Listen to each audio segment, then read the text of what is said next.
Hello, everybody. It's been a while. How have you all been? Welcome back to this space where I can sleep.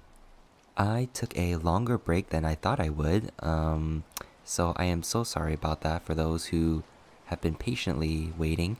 Hopefully, you didn't forget about me because I am now back and here to start book 3 of Heaven Official's Blessing.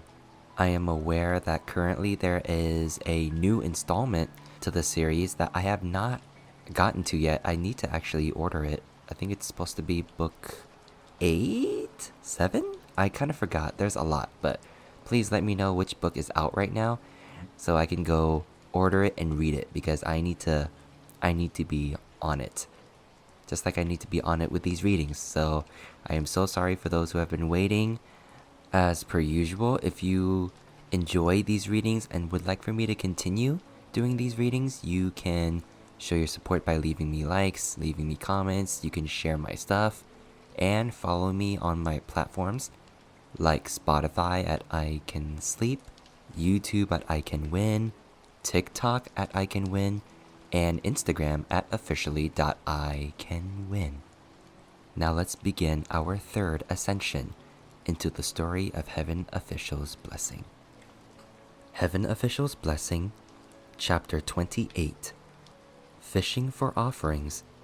The BOOR meets the Crown Prince. Unveil! With that booming announcement, an enormous, bright red brocade dropped to the ground.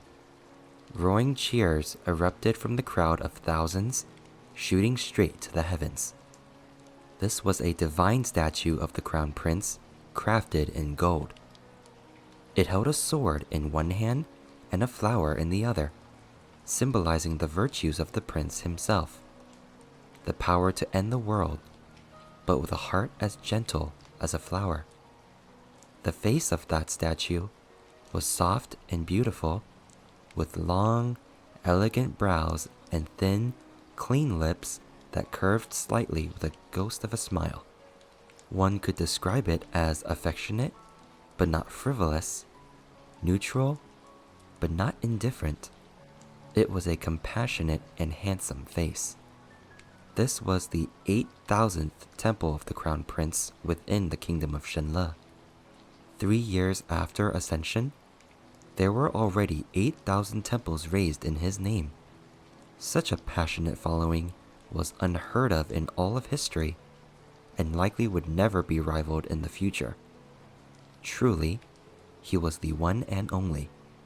However, this 8,000th temple couldn't boast the most glamorous divine statue of the Crown Prince.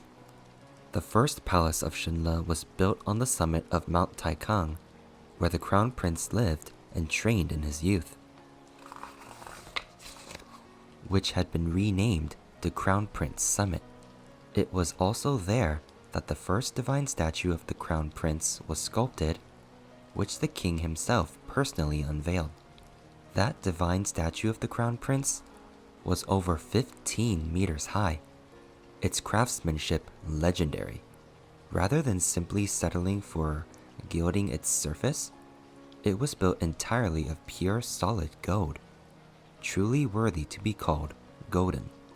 The crowds of devotees were endless within the palace of Shenle, and so dense that they even spilled over the building's threshold. The incense vessel stationed before the palace was stuffed to bursting with incense sticks, both long and short. Out of necessity alone, the palace's donation box was built much bigger and stockier than average. If it hadn't been built so large, it would have been filled with offerings before the day was over, and those who came later wouldn't be able to donate. In the courtyard of the temple, there was a clear pond which was swimming with thrown coins that shimmered brightly in the water. Because of all the coins being thrown by devotees, many of the old turtles residing in the pond didn't dare to peep their heads out anymore, with those projectiles constantly bouncing off their shells. No matter how the temple's resident cultivators asked people not to do it, their efforts were fruitless. Plum trees bloomed in abundance within the massive red walls of the temple. Their branches tied with countless bright red prayer ribbons. They painted a vibrant scene, waves of flowing crimson amongst a sea of blossoms. And in the interior of the temple, Shilian sat with upright poise just below his own divine statue. He watched over the milling crowd. No one could see him, but he could see and hear their chatter. How come the temple of the Crown Prince doesn't have any cushions for us to prostrate? Yeah, even the temple master said we can't prostrate. The temple's already unveiled, so what's going on? This must be your first time at the Palace of Shinle. All palaces of Shinle are like this. I heard that after His Highness ascended, he sent dreams to many temple donors, and to this very temple's master, telling them not to have devotees prostrate, so none of the Crown Prince temples have places to do so. Although no one could see him, Shilian nodded. However, a few of the visitors laughed. Where's the logic in that? Aren't we meant to prostrate before gods? That must just be a rumor. Shilian made a confused noise. That's right. We must kneel. Another visitor agreed. Only by kneeling can we show our sincerity, right? Thus, one took the lead and knelt down. Soon after, many others followed suit and knelt on the ground. The hundreds and thousands of people squished inside and outside of the great hall all started kowtowing before the divine statue, their forms rising and falling, muttering as they silently prayed for blessings. Shilian wordlessly slunk away. Never mind. We'll take it slowly, he thought. The next moment, a great cacophony of voices came crashing down on him from all around like a massive wave. Achieve a high score! A high score! This year, I must achieve a high score. If I get it, I will fulfill the vow I swore to you. I pray for safe travels. The girl I like fancies my Shizhong. Please make him uglier, please. I beg you. Fuck. I refuse to believe that I can't give birth to a big, chubby brat. There were all kinds of prayers. Shilian was getting a massive headache just listening and hurriedly cast a spell with a hand seal, blocking out the voices entirely. Silence had only just fallen when there was a sudden shout, and a man clad in black came dashing out from the back of the palace, his hands covering his ears. What the hell are these prayers? He roared. The worshippers didn't notice the man and continued their kowtowing. Shilian sighed and patted his shoulder. Thanks for your hard work, Feng Xin, he said with a smile. Such an exuberant palace of Shenle. Every day, Shilian heard prayers that numbered in the thousands. At first, he charged forth with a vigor born from the novelty of this new position. He didn't care whether the matters were big or small. He worked through each one personally. But after a while, there really were way too many prayers coming in, so he divided the work and tossed some into the laps of Feng Xin and Mu Qing. After reviewing the prayers to determine which were within their purview and which could be ignored, they would pass the important matters back to him. Once Mu Qing finished his review, he would report back without ever voicing a complaint. Feng Xin, on the other hand, just couldn't understand why there were so many who'd blindly submit prayers for petty business.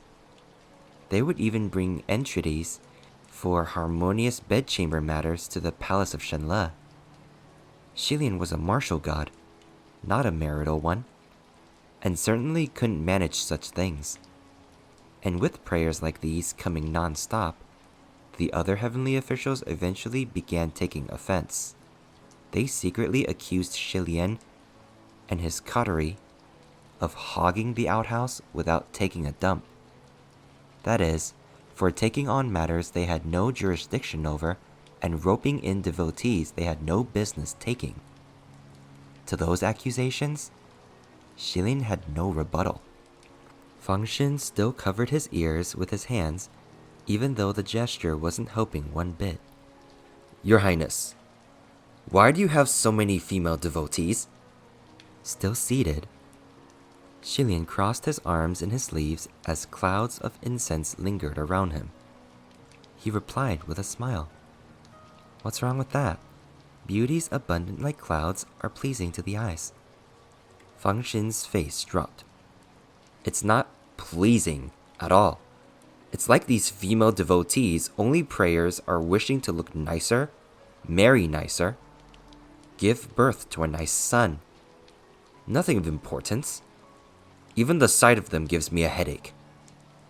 Shilin grinned and was about to respond when suddenly there was a commotion among the crowd. The two looked out and heard someone speak in a hushed voice. Prince Xiaojing has come. Let's get out of here. Prince Xiaojing is here. When the people heard the name Prince Xiaojing, it was as if they heard the devil himself. Everyone's faces drained of color, and the crowd dispersed like birds. In but an instant, like a tornado had blown past, most of the worshippers who were paying respects in the hall had fled. Soon after, a young man crossed the threshold. He had a decadent sort of appearance, lavishly dressed in brocade and a cape, and he swaggered forward with a glazed offering lamp in his hands.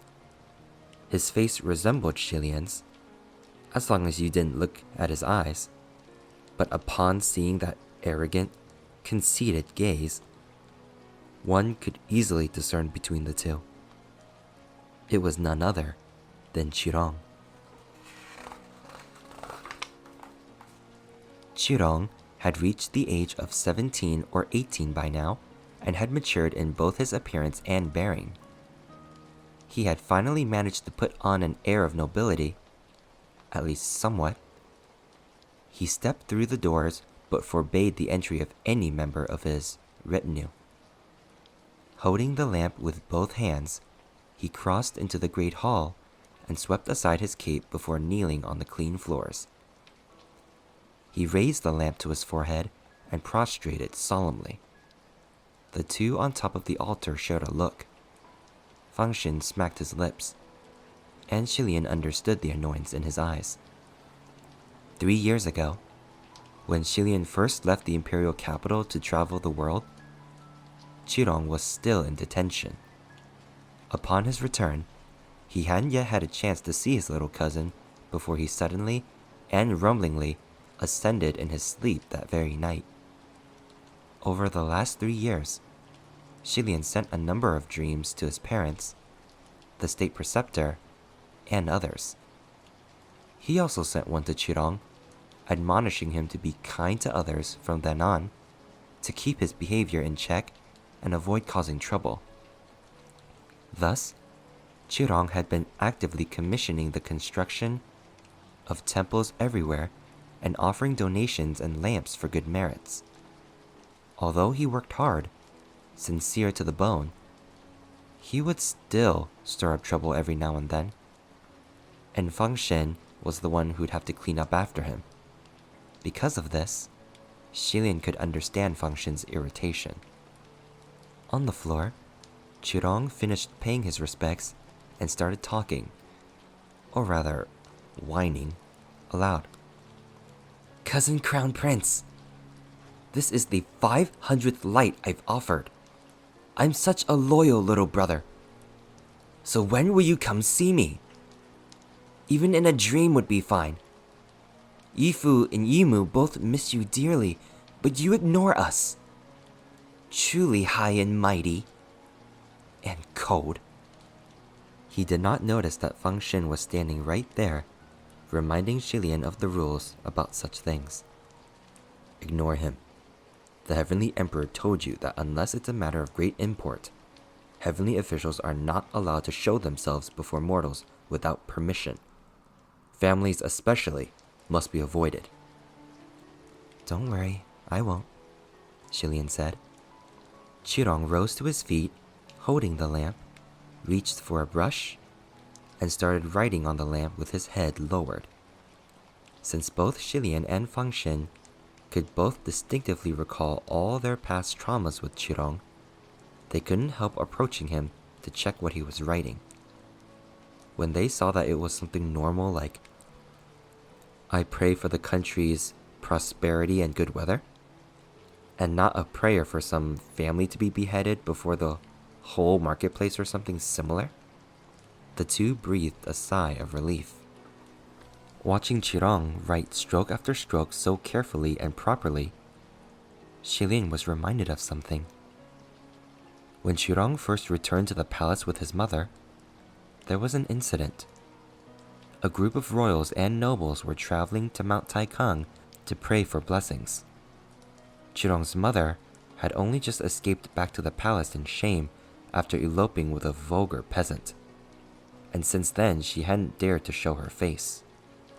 Nonetheless, she still wanted blessings for her son and to have him experience the outside world, rather than being shut inside with her and turning into an ignorant nobody. And so she begged the queen to take Chirong along. Although attempts were made to keep things under wraps, royal scandals always shot out faster than an arrow. There wasn't anyone in the imperial capital who didn't know what had happened to that mother and her son. Thus,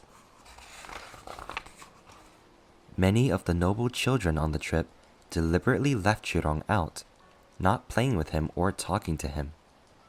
Shilian saw a swing set and ran over to play, and all the children of the same age ran after him. They took turns pushing the crown prince on the swings and considered it an honorable task. When Shilian swung to the highest point, he inadvertently looked down and saw Chirong hiding in the queen's shadow, head peeking out and eyes watching him with envy. Once they reached the Palace of Divine Might and offered their lights, the grown-ups went to beg the state preceptor for fortunes or for the deciphering thereof, or conversed amongst themselves. This left the children alone in the hall to offer up small lamps in play. It was Chirong's first time meeting the queen, and he didn't know she had already offered a light in his and his mother's name. He saw how beautiful the lamps were and wanted to offer one up for blessings too. He was young and didn't understand much, so he asked those around him how to write words of prayer for his mother, but the children from Chirong's branch of the family detested him, having been influenced by their elders into the belief that both mother and son had shamed the family, and so they decided to trick him. Shilian had been focused on writing on his own lamp, but when he finally put down his brush, he heard giggling from behind him that didn't sound kind. He turned his head and was greeted by the sight of Chirong with his hands covered in ink. The boy was holding a lamp like a precious treasure, his face bright with a smile. He was about to offer the light, but on that lamp, these were the words written in ugly scribbles. "I pray that my mother and I return soon to the heavens. Chirong." Shilian flew into a rage and broke that lamp on the spot. He himself wasn't very old at the time, but all the noble children present fell to their knees in terror, too afraid to speak. Once he'd regained his composure, Shilian personally rewrote a prayer on a new lamp for Chirong, and no one dared play any tricks after that. Later, when they descended the mountain, Shilian went on the swings again. This time, Chirong emerged from behind the queen and pushed him of his own initiative. He was shorter than Shilian, but he pushed especially enthusiastically. He still gazed at him from below, except now his gaze had transformed from envy into one of worship. After that, he became Shilian's tail, wagging along behind his cousin crown prince. It must be said that Chirong had once been fairly normal, but somehow and somewhere along the way, he went progressively further astray.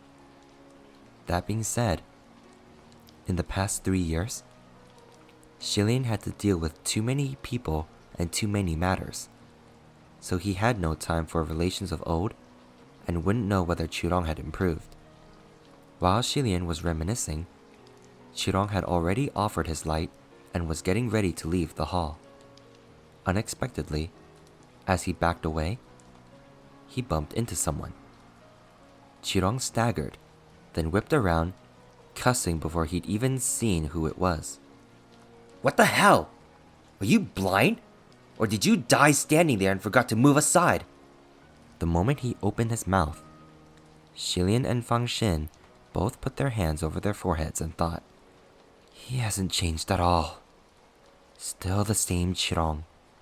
It might have been because he had lived with his father until he was 5 and couldn't help but be influenced by the rowdy market environment and his father's violent temper. But even long after, when the queen patiently tried to educate Qirong, the moment he got agitated, he'd reveal his true form, as the state preceptor had once put it. The one who Qirong bumped into was a ragged young man of 24 or 25. He carried a simple satchel, and his straw shoes were so worn they were almost rimless and soulless. This young man's face was wan and sallow, his lips dry and cracked, his posture slumped. However, his expression was bright. His physique was thin but not weak, and his eyes were shining. "What is this place?" he asked. This is the palace of Shenle, the temple of the crown prince, Qirong replied. The man started mumbling. Temple of the Crown Prince. Crown Prince? So this is the Imperial Palace. He saw the divine statue inside, its shimmering golden light reflecting on his face. Is that gold? He asked. Seeing how glamorous the temple was, he had mistaken it for the Imperial Palace. A guard was approaching to drive him away, and he answered. Of course it's gold. But the temple of the crown prince is a temple. It's not the same as the Imperial Palace. You don't even know where you are. Where did a barbarian like you come from? Then where's the Imperial Palace? That man asked. Qirong narrowed his eyes. Why do you ask? The man replied, quite bluntly. I need to go to the palace and see the king. I have something to tell him. Qirong and the guards burst out laughing, disdain clear on their faces. Where did this country bumpkin come from? You want to do what at the palace? See the king? As if you can see him just because you want to? They probably won't even let you through the gates when you get there. The man didn't seem affected by the taunt. I'll try. Maybe it'll work. Then go ahead. Qirong laughed heartily before purposely pointing in the wrong direction. Thanks, the man said. He adjusted his satchel, then turned to walk out the hall. When he reached the stone bridge, he suddenly stopped in his tracks. Through the clear pond water, piles and piles of coins could be seen at the bottom. The young man seemed to think for a moment, and in the next second, he leapt over the bridge railing and jumped into the pond. He was extremely agile, and once he was in the water, he bent down and started fishing up handfuls upon handfuls of coins, stuffing them into the satchel in his arms. Since they had never seen anyone who dared steal a god's offerings before, Xilian and Fang Xin both stood in stunned shock. Qirong was also taken aback, but he immediately erupted in anger. He rushed to the bridge and slapped at the railing, yelling, What the fuck? What are you doing? Someone pull him out! What the actual fuck? Several guards immediately jumped into the water to pull the man out. But he was unexpectedly quite skilled in martial arts, throwing punches and kicks, and shockingly no one could do anything to him. Qirong was jumping up and down in rage, and none of the cultivators in the temple yard knew what to do. That young man fished up enough coins to fill his satchel, then slung it over his shoulder. He moved to climb out, but accidentally slipped on some moss, falling back into the water with a large splash. It was only then that the guards managed to seize him and wrangle him back ashore. Qirong didn't pause a moment in his fit. He kicked the man, yelling, You dare steal this money? Fang Xin was already standing close by when Qirong raised his leg, and seizing the right moment, he blocked the kick. While Qirong's kick looked vicious, it actually landed lightly. Although Qirong couldn't see who was playing tricks on him, he still felt like something was off, as if there was a ghost clinging to his leg. The feeling persisted as he violently kicked several more times, and he was left perturbed at the lack of impact. The young man seemed to have swallowed water, and he coughed a few times. That money was just lying there in the pond, so why can't I use it to save people? Unsatisfied with his kicks, Qirong finally stopped from sheer irritation. Save who? Who are you? Where'd you come from? He only asked so he could declare the young man guilty of a crime and throw him in prison. But the young man was an honest soul, and he answered the questions with equal honesty. My name is Lang Ying. I'm from Yang'an, he answered. We're going through a drought. There's no water, the crops won't grow, and everyone's starving because there's no income. There's water here, and food, and money. You use gold to build statues and throw coins in the water, so why can't you share some with us? Yang'an was a large city within the kingdom of Shenle. Xilian rose to his feet, his expression grave. Fang Xin, there's a drought going on in Yang'an? How come I didn't hear about this? Fang Xin turned to look at him. I don't know. I didn't hear about it either. Let's ask Mu Qing later, alright?